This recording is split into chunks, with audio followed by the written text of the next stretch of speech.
Pemirsa, fenomena anak menyayat tangan karena mengikuti tren media sosial sungguh memprihatinkan. Dan untuk membahas terkait hal ini, kami sudah terhubung melalui sambungan Zoom dengan psikolog keluarga Sani Budiantini.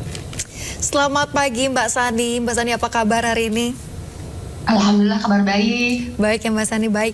Mbak Sani, terkait hal ini bagaimana pendapat Anda tentang sekelompok anak SD yang nekat menyayat tangan hanya ikut mengikuti tren saja, Mbak? Iya, fenomena ini tentunya memprihatinkan kita semua, termasuk orang tua, pihak sekolah ya. Karena memang kalau kita perhatikan, anak SD itu kan sebenarnya sudah memasuki masa preteen ya, di mana masa preteen ini keingintahuannya tinggi, kemudian ingin mengeksplorasi apapun ya yang dia lihat, yang dia tonton, yang dia ketahui, tanpa kadang-kadang menyaring apakah itu baik atau tidak. Nah, apalagi dengan adanya media sosial sehingga apapun pemberitaan ya, informasi apapun itu bisa dia lihat. Dan balik-balik lagi, ada di sini keinginan melakukan hal yang sama. Tadi ada curiosity, penasaran. Apa sih rasanya begitu? Kok kayaknya tren banget atau viral banget gitu ya. Nah, seringkali jadi mereka melakukan imitating behavior, perilaku meniru untuk tadi pengakuan atau untuk merasa menjadi tren saat ini ya, dia tidak ketinggalan tren misalnya. Jadi hal-hal ini berkaitan sekali dengan tadi rasa penasaran, kemudian juga ingin pengakuan di dalam mungkin komunitas sosialnya begitu, di mana mereka memasuki memang masa remaja. Baik, tadi Anda sebutkan bahwa ada curiosity atau rasa penasaran yang menyebabkan seorang anak ataupun juga remaja mencoba hal-hal yang bahkan itu kalau bisa dibilang negatif begitu ya, tidak memperhatikan sisi hal tersebut. Apakah hal-hal tersebut tentunya ada pengaruh dari bagaimana lingkungannya ini bisa melakukan pengamanan ataupun juga bisa memantau aktivitas anak-anak dan juga remaja, Mbak? Iya, tentunya ya, memang kan umur segini ini kan mereka masih menerima banyak informasi dari luar ya, yang tadi mungkin dia tidak menyaringnya baik dan buruknya, hanya satu arah, ingin dibilang viral atau ingin pengakuan atau dibilang keren gitu ya. Saya ingat sekali dulu mungkin masih kecil tuh anak-anak suka pakai plester. Kenapa? Supaya keren dibilangnya dia jagoan gitu. Padahal sebenarnya isinya plesternya nggak ada apa-apa gitu. Nah, mungkin sekarang ya bertambah lagi lebih parah karena yang ditonton pun lebih parah juga gitu. Nah, di sini memang orang tua harus hadir ya.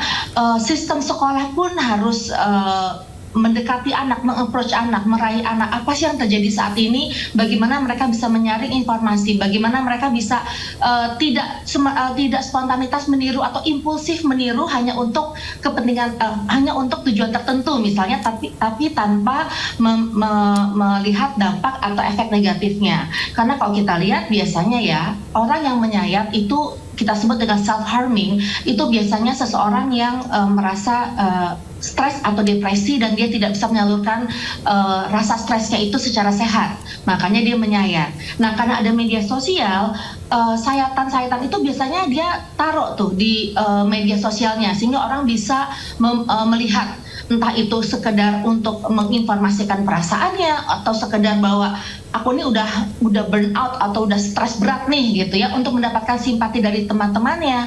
Nah, tapi yang jelas akhirnya ditiru gitu ya, untuk mendapatkan simpati bisa, untuk mendapatkan perhatian lebih bisa, dan sampai untuk mendapatkan pengakuan. Makanya di sini orang tua harus hadir untuk menyalurkan apakah memang anak butuh aktualisasi diri melalui kegiatan positif. Oke, baik Mbak, berarti di sini peran orang tua sangatlah dibutuhkan untuk mendampingi anak-anak terutama ketika bermain media sosial.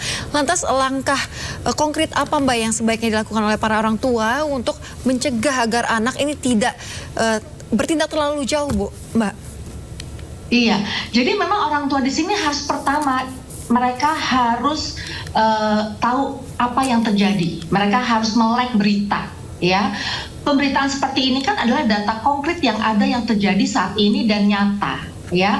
Jadi ketika orang tua melek berita, mereka tahu apa yang terjadi, maka data ini atau berita ini mereka diskusikan kepada anak. Ini loh yang terjadi gitu ya. Dan ini mengindikasikan hal-hal yang melalui komunikasi, jadi orang tua tahu apa yang terjadi sama anak. Ya, jadi melalui komunikasi bisa terdeteksi apa yang terjadi. Misalnya anak, oh iya Pak atau Ma, anak temanku juga begitu misalnya, atau gimana ya cara bantu temanku misalnya. Jadi melalui berita atau data yang ada, anak diajak berkomunikasi, kemudian dicari jalan keluarnya. Bisa jadi itu temannya yang melakukannya, atau bisa jadi ternyata anaknya juga yang mungkin bisa atau mau melakukannya gitu.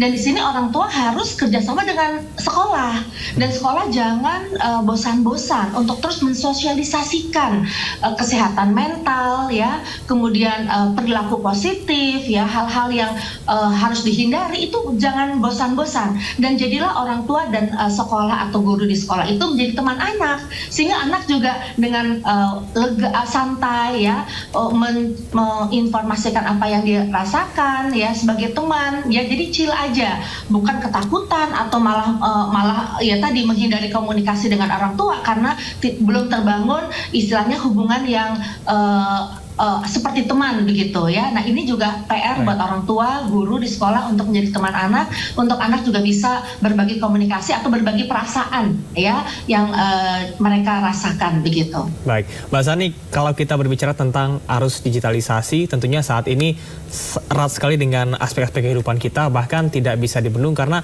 anak kecil sudah main medsos ya, sudah punya handphone begitu. Lantas menurut Anda sebetulnya di usia berapa orang tua sebaiknya baru mulai mengizinkan anaknya untuk bisa memanfaatkan media sosial? Kalau kita lihat juga banyak sekali sekarang sekolah-sekolah yang mengumpulkan tugas juga tentunya lewat aplikasi pesan WhatsApp ataupun juga secara online begitu. Iya, memang tidak bisa dipungkiri ya, di era digital ini semua praktis, betul nggak? Jadi bisa pakai online submitnya gitu ya, bahkan juga paparan juga banyak melalui bisa pakai online, pakai media sosial. Itu juga menurut saya sangat membantu perkembangan pengetahuan ya, dan juga kan media sosial itu juga banyak hal yang kreatif di dalamnya begitu. Jadi memang ini tidak bisa kita pungkiri, dan manfaat positifnya juga luar biasa banyaknya. Nah, cuma tadi bagaimana akhirnya menyaring informasi yang datang, karena ketika kita megang handphone ya, dunia itu milik kita sebenarnya. Kita bisa browsing apapun di sini, kan gitu ya.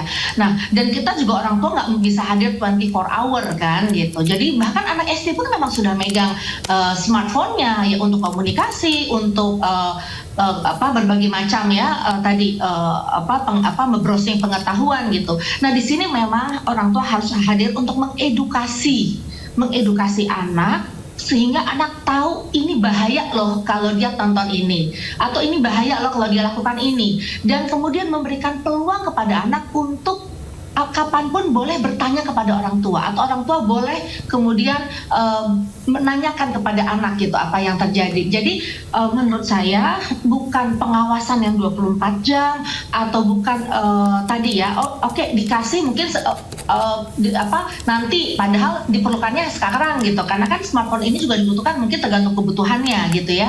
Nah, ini menurut saya